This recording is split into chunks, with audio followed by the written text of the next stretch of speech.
5 ways to well-being.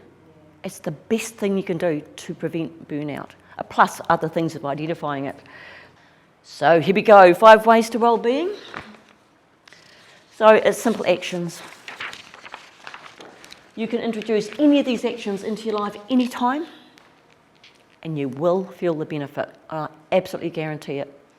The reason I know so much about this as well is from my own experience from my workplace injury. I ended up with post-traumatic stress disorder. Don't recommend getting it, not much fun. Recovery's hard yakka, and you need a lot of good support around you. So the first one is connect. Connecting, it can be whatever you need it to be, but the feeling part is important. Sometimes you'll see people, they look well connected, they belong to good groups, they're in a good workplace, they don't feel connected. So it's about feeling connected as well. Fostering relationships with others. So if you think about these as the cornerstones of your life, like the puzzle, that's why I picked that graphic there, is all the pieces need to fit so that you feel connected. Look what happened to Christchurch again after the quakes. Their connection was phenomenal. Talking to neighbours, barbecues, sharing everything. They came together in crisis. We can do that, but we shouldn't have to wait for a crisis for it to happen. So if you're cultivating connection when you're well and able-bodied and at your best, those connections will help you when you are feeling less connected. If you don't though, and a lot of people don't, that's where services like for elder abuse, like Mel Drummond's working for Age Concern now, he's rushed off his feet.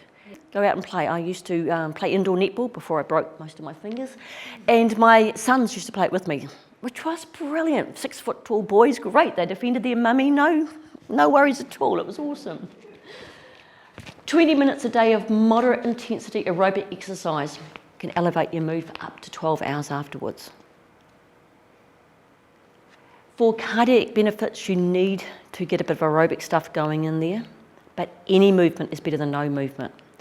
And it's about looking at things from a positive angle. When I did green prescriptions, I used to say, every time an ad comes on, that's your prompt, up you get. And they said they'd hear my voice, poor things. and like, get up, and don't use your arms, just stand up. And then walk somewhere or do something, or stand up, sit down. So you can be active as many times as you like in your day. I've got a stat for you. 47% of adult time is used in not paying attention to what you're doing. Yep. How often do you whip into the kitchen, I come in to get something, because your mind isn't there, you've already tripped on 3 more steps in your day. So if we could just slow that down a bit. And multitasking, our brains are not that really fond of it. Reflect and be aware of the world around you. Simple things, enjoy the simple things. And absolutely, if you see a child, the delight and the curiosity in finding a flower or a bug or something, that sort of joy in everyday things. When people are really ill or they've got life-threatening disorders, nearly every time I've spoken to anyone like that, they go, I just want my normal life back.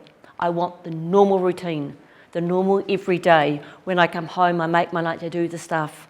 They want that back. Enjoy the little things. Keep learning in every way. It's not just academic learning. It's about setting and achieving goals and learning something new, anything new. Evidently, and I haven't the research to back this up, but I've heard that learning a new language and learning to play a musical instrument are 2 of the main improvements you're going to get with your brain. It's really interesting. So keep learning, be creative, try something new, maintain the curiosity, there it is again.